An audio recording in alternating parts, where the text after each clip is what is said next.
Hello everyone, welcome to my channel. This is me Soumya and today we will discuss about type of GPCR. तो GPCR क्या है? G protein couple receptor. In previous video we will discuss about GPCR and how does GPCR work. तो यहाँ पे देखिए structure में तो GPCR जो है इस तरीके से कुछ दिखता है। ये कहाँ पे प्रेजेंट होता है? सेल सरफेस पे, सेल मेम्ब्रेन में जो है प्रेजेंट होता है। और यहाँ इसके पास क्या होते हैं? 7 लूप होते हैं, इसलिए इसे बोलते हैं 7 ट्रांसमेम्ब्रेन रिसेप्टर या फिर metabotropic receptor, guanine nucleotide binding protein भी बोलते हैं, सेल सरफेस रिसेप्टर या फिर हेप्टा हेलिकल रिसेप्टर। तो ये सारे नाम थे GPCR के। तो 7 मेम्ब्रेन क्यों बोलते हैं? क्योंकि ये 7 बार जो है सेल मेम्ब्रेन को क्रॉस करता है और बाहर की तरफ क्या प्रेजेंट होता है? एक्स्ट्रा सेलुलर फ्लूइड और इनसाइड क्या प्रेजेंट होता है? Intra cellular fluid.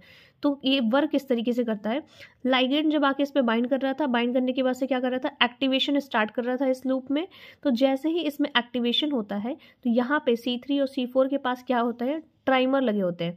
ट्राइमर में मीन्स सब यूनिट लगे होते हैं, अल्फा, बीटा और गामा। तो अल्फा के पास होता है GDP। तो GDP क्या करता है? कन्वर्ट होकर GTP के फॉर्म में बदल जाता है। जब इसमें एक्टिवेशन स्टार्ट होगा तो वो GTP के फॉर्म में कन्वर्ट हो जाएगा। कन्वर्ट होने के बाद से जो अल्फा GTP है वो कहाँ चला जाएगा? इफेक्टर ऑर्गन के पास। और बीटा और गामा क्या करेंगे? ये डाइमर फॉर्म करेंगे। डाइमर फॉर्म करके जो है आयन चैनल्स को रेगुलेट कराने में हेल्प करेंगे। तो जब अल्फा GTP जब इफेक्टर ऑर्गन के पास चले जाते हैं तो इफेक्टर ऑर्गन जो है इसके पास क्या प्रेजेंट होता है? कुछ एंजाइम्स प्रेजेंट होते हैं जिसका नाम है एडेनाइल साइक्लेज और फॉस्फोलाइपेज C। तो 2 एंजाइम प्रेजेंट होते हैं। तो जब वो एक्टिवेट होते हैं, एक्टिवेट होने के बाद से क्या करते हैं? सेकेंडरी मैसेंजर का काम करते हैं। तो इस तरीके से जो है GPCR जो है वर्क कर रहा था। ठीक है, यहाँ पे देखिए अल्फा GTP कन्वर्ट हो गया था और उसके बाद से बीटा और गामा जो है ये दोनों अलग डाइमर फॉर्म कर रहे थे और आयन चैनल को रेगुलेट कराने में हेल्प कर रहे थे। और यहाँ पे इसका एक्टिवेशन हो रहा था। एक्टिवेशन होने के बाद से इफेक्टर एंजाइम जो है किसको एक्टिवेट कर रहा था? AC को और PC। तो AC क्या है? एडेनाइल साइक्लेज है और फॉस्फोलाइपेज C। ये 2 एंजाइम जो है प्रेजेंट थे। तो टाइप ऑफ GPCR, तो टाइप ऑफ GPCR में क्या होता है? एक है आपका GS का काम क्या है? एडेनाइल साइक्लेज एक्शन को जो है एक्टिवेट कर देगा और कैल्शियम चैनल को जो है ओपन कर देगा। ठीक है, GI का काम क्या था? एडेनाइल साइक्लेज को इनहिबिशन करेगा। वो जो एंजाइम कहाँ पे प्रेजेंट था? इफेक्टर ऑर्गन के पास। और पोटेशियम को जो है चैनल को क्या करेगा? ओपन कर देगा। GO का काम क्या है? कैल्शियम चैनल को इनहिबिशन का काम कराएगा। और GQ का काम है फॉस्फोलाइपेज C का एक्टिवेशन कराना। The GPCR produce their action by there 3 pathway. तो 3 पाथवे जो है इसमें इन्वॉल्व होता है GPCR में। एक होता है CAMP पाथवे और एक होता है IP3 डैक पाथवे और तीसरा होता है आयन चैनल। तो CAMP जो होता है इसका फुल फॉर्म क्या होता है? Cyclic adenosine monophosphate. और ये कब एक्टिवेट होता है? जब एडेनाइल साइक्लेज जो होती है, जब इफेक्टर ऑर्गन था उसके ऊपर जो उसके पास क्या था? 2 एंजाइम प्रेजेंट थे, एक AC और एक PC। एडेनाइल साइक्लेज जो है जब एक्टिवेट होते हैं तो उस कंडीशन पे ये जो है काम करता है। और फॉस्फोलाइपेज C जब एक्टिवेट होते हैं तब IP3 डैक पाथवे और आयन चैनल जो है वर्क करते हैं। तो यहाँ पे हम लोग देखते हैं CAMP पाथवे। CAMP पाथवे क्या होता है? साइक्लिक एडिनोसिन मोनोफॉस्फेट बोलते हैं इसे। Activated by the GS। जब GS जब एक्टिवेट होता है तब इस कंडीशन पे ये काम करता है। इनहिबिटेड बाय द GI में क्या था हमारा? एडेनाइल साइक्लेज को इनहिबिट करना। इनहिबिट करने के बाद से पोटेशियम चैनल को ओपन कर देगा। तो ये 2 तरीके से काम करता है। After activation of adenylyl cyclase converted ATP into the CAMP। यानी कि जब इसमें एक्टिवेशन हो जाता है एडेनाइल साइक्लेज का तो ये कन्वर्ट हो जाता है ATP से इनटू द CAMP। यानी कि जब ATP है एडिनोसिन ट्राइफॉस्फेट है, ये कन्वर्ट हो जाएगा मोनोफॉस्फेट में। देन मैकेनिज्म कैसे काम करता है? ये GPCR bind and activated by it's extra cellular ligand. यानी कि जब GPCR जो थे, ठीक है, वो बाइंड करता है। बाइंड करने के बाद क्या होगा? उसके लूप में जो है एक्टिवेशन स्टार्ट हो जाएगा। कहाँ से? Extra cellular ligand. यानी कि जब एक्स्ट्रा सेलुलर जो सेल है, सेल के जो है इनसाइड को इंट्रा सेलुलर बोलते हैं, बाहर को जो है एक्स्ट्रा सेलुलर बोलते हैं। तो जब एक्स्ट्रा सेलुलर पे कोई लाइगेंड बाइंड करता है, कोई ड्रग बाइंड करती है या कोई केमिकल सब्सटेंस जो है बाइंड करते हैं, तो उस कंडीशन में उस GPCR में यानी कि जो सेल सरफेस में लूप थे, जो 7 मेम्ब्रेन थे, उसमें क्या होगा? एक्टिवेशन स्टार्ट होगा। एक्टिवेशन स्टार्ट होने के बाद से current flow the loop of heterotrimer. यानी कि जो करंट है वो कहाँ, उसमें उस लूप में क्या होगा, करंट फ्लो होगा और हेट्रोट्राइमर जी प्रोटीन कॉम्प्लेक्स के पास जाएगा, यानी कि जो सब यूनिट है वहाँ तक पहुँचेगा। पहुँचने के बाद से जो GS अल्फा सब यूनिट है stimulate the G protein and complex exchanges GDP to GTP and release, यानी कि जो अल्फा बीटा गामा जो सब यूनिट लगे हुए हैं वहाँ पे क्या होगा, तो वहाँ पे स्प्लिट हो जाएगा। स्प्लिट होने के बाद से जो अल्फा GDP है वो कहाँ चला जाएगा, इफेक्टर ऑर्गन के पास, और बीटा और गामा क्या करेंगे, आयन चैनल को रेगुलेट करेंगे। तो नेक्स्ट क्या है, अल्फा GTP जो है goes to the effector enzyme and then activate of the AC, यानी कि एडेनाइल साइक्लेज को एक्टिवेट करेंगे। एक्टिवेट करने के बाद से convert ATP into the CAMP, वहाँ पे जो ATP होगा ट्राईफॉस्फेट को जो है मोनोफॉस्फेट में कन्वर्ट कर देंगे। Then which further activated the protein kinase, तो जैसे ही CAMP जो है एक्टिवेट होगा, एक्टिवेट होते ही ये क्या करेगा, किसको एक्टिवेट करेगा, PKA को, यानी कि प्रोटीन काइनेस एंजाइम को जो एक्टिवेट कर देगा। Also known as a CAMP dependent protein kinase, इसी को हम लोग क्या बोलते हैं, CAMP डिपेंडेंट प्रोटीन काइनेस भी बोलते हैं। Protein kinase phosphorylation and alter the function of the many enzyme और आयन चैनल, यानी कि जो प्रोटीन काइनेस है वो क्या करेंगे, फॉस्फोराइलेशन कराएंगे और अल्टर कर देंगे बहुत सारे एंजाइम्स को और आयन चैनल को। इट्स मीन जो प्रोटीन काइनेस है, फॉस्फोराइलेशन का मतलब क्या होता है, मोनोफॉस्फेट से डाइफॉस्फेट से जो है ट्राईफॉस्फेट में जो है चेंज होना, उसके बाद से अल्टर होगा, चेंजेस आएंगे किसमें, उसके एंजाइम्स में और आयन चैनल्स में।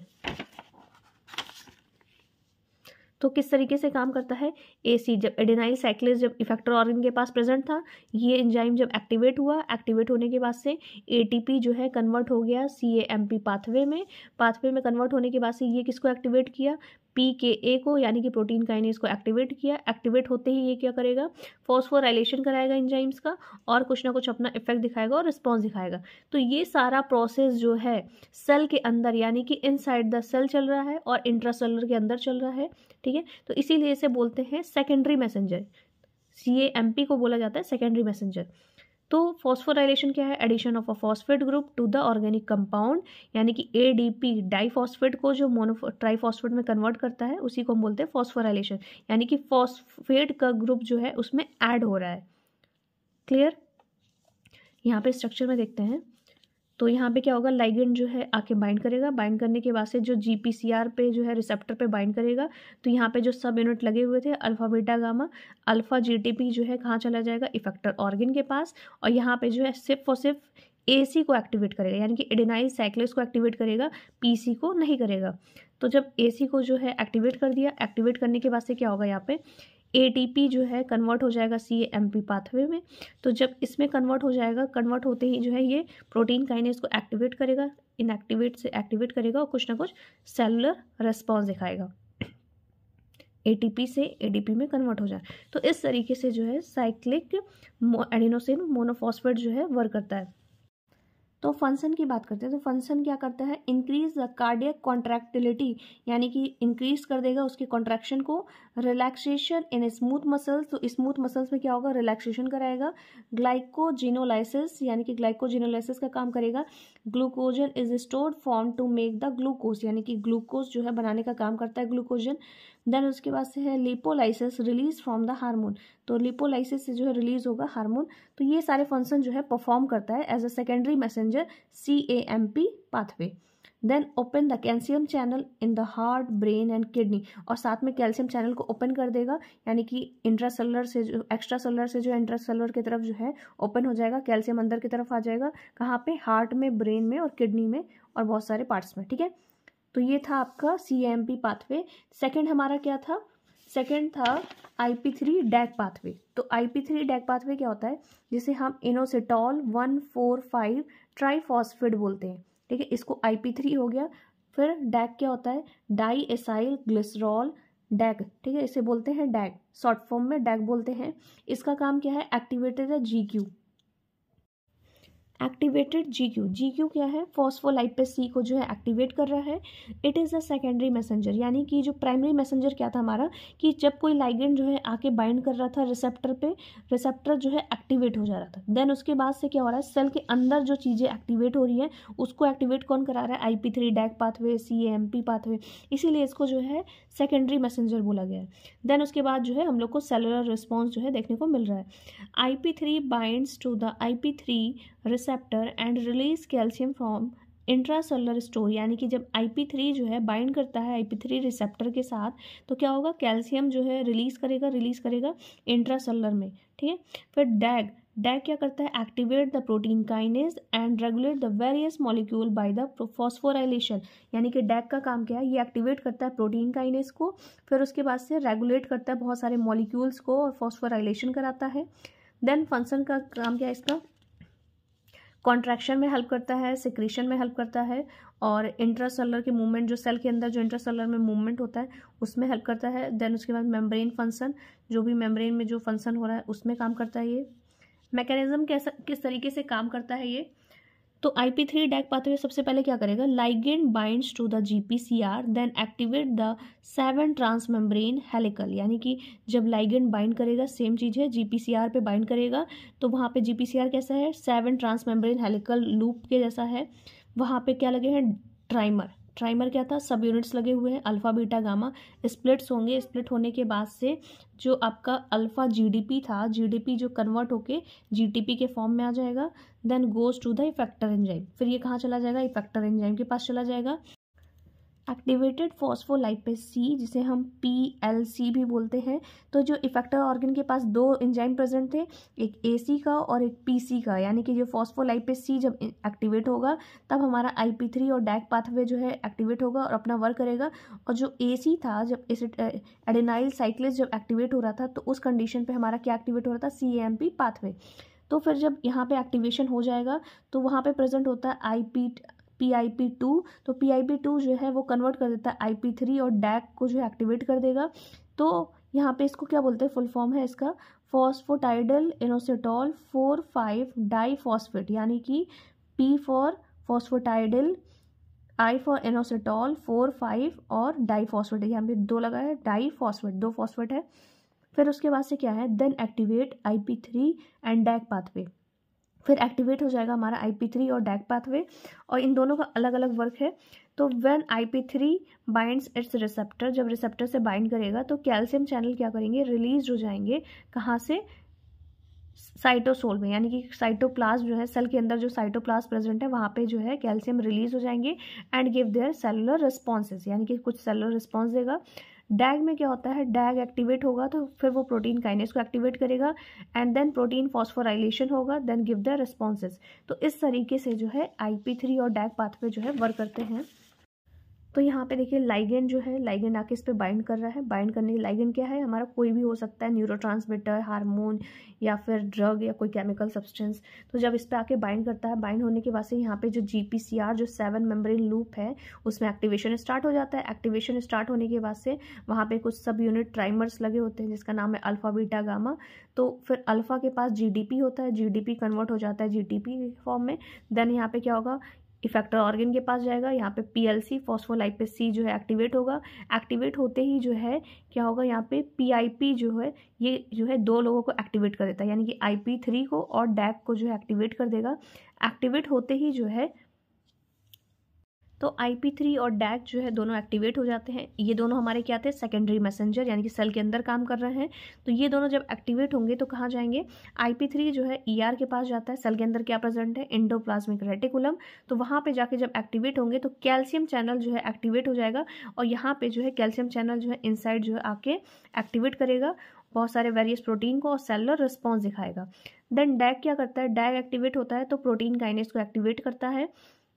फिर उसके बाद से प्रोटीन फॉस्फोराइलेशन होगा, यहाँ पे रेगुलेशन होगा उसका, देन रिस्पॉन्सेज देखने को मिलेगा। तो इस तरीके से जो है IP3 डैक पाथवे जो है काम करता है। देन तीसरा हमारा क्या है, आयन चैनल्स। तो आयन चैनल्स क्या होते हैं, आयन चैनल रिसेप्टर। तो इस रिसेप्टर को जब एक्टिवेट होता है बाय द GS GI और GO। तो GS क्या था, जब जिसमें AC यानी कि एडेनाइल साइक्लेज जो था वो एक्टिवेट हो रहा था और कैल्शियम चैनल ओपन हो रहा था। GI क्या था, जिसमें एडेनाइल साइक्लेज इनहिबिशन हो रहा था और साथ में पोटेशियम चैनल को खुल रहा था। और GO क्या था, जिसमें हमारा फॉस्फोलाइपेज C जो है इनहिबिशन हो रहा था और कैल्शियम चैनल जो है इनहिबिट हो रहा था। तो ये तीनों जो है एक्टिवेट जब होंगे तो does not need secondary messenger, यानी कि जो अभी तक आपका 2 रिसेप्टर पे जो काम कर रहा था CAMP, IP3 और DAG पाथवे, ये सारे जो है आपके सरफेस के अंदर यानी कि सेकेंडरी मैसेंजर का काम कर रहे थे। ये जो है आपका क्या है, सेकेंडरी मैसेंजर जो है इसकी ज़रूरत ही नहीं होती, नीड नहीं होती है, और ये जो है सेल सरफेस पे ही काम करता है। एक्टिवेटेड G प्रोटीन, अब जब G प्रोटीन जब एक्टिवेट होगा तो उसके बाद से क्या होगा, यहाँ पे ओपन हो जाएगा चैनल जो है आपका, ओपन हो जाएगा। ओपन होने के बाद से मूवमेंट ऑफ आयंस, यानी कि जो आयंस का मूवमेंट जो है देखने को मिलेगा। यहाँ पे देखिए, जब ये सेल सरफेस पे प्रेजेंट कुछ आयंस प्रेजेंट होते हैं, आयन चैनल प्रेजेंट होता है, जैसे ही G प्रोटीन में एक्टिवेशन स्टार्ट होगा वैसे ही जो है आयन चैनल खुल जाएगा। खुलने के बाद से जो बाहर के आयंस है वो कहाँ जाएंगे, अंदर की तरफ। ठीक है, तो इस तरीके से ये काम करते हैं। GS open the calcium channel, तो वो कैल्शियम चैनल को खोल देंगे। देन उसके बाद इन द मायोकार्डियम, मायोकार्डियम यानी कि हार्ट के अंदर जो है ये ओपन हो जाएगा। फिर GI और GO जो होते हैं वो ओपन करते हैं पोटेशियम चैनल को इन द हार्ट, हार्ट में ओपन कर देते हैं और स्मूथ मसल्स में। देन है responses such as inotropic, chronotropic, transmitter release and smooth muscles relaxation, यानी कि जो रिस्पॉन्सेज हमें देखने को मिलेगा इनोट्रोपिक में, फिर क्रोनोट्रोपिक में, और ट्रांसमीटर रिलीज हो जाएगा और स्मूथ मसल जो है हमारा रिलैक्स हो जाएगा। तो इस तरीके से आयन चैनल रिसेप्टर जो है वर्क करता है।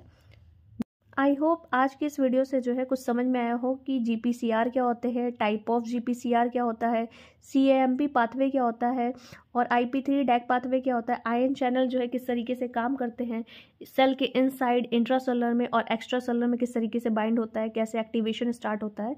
So if you like my video please like, subscribe, comment and share. Thank you.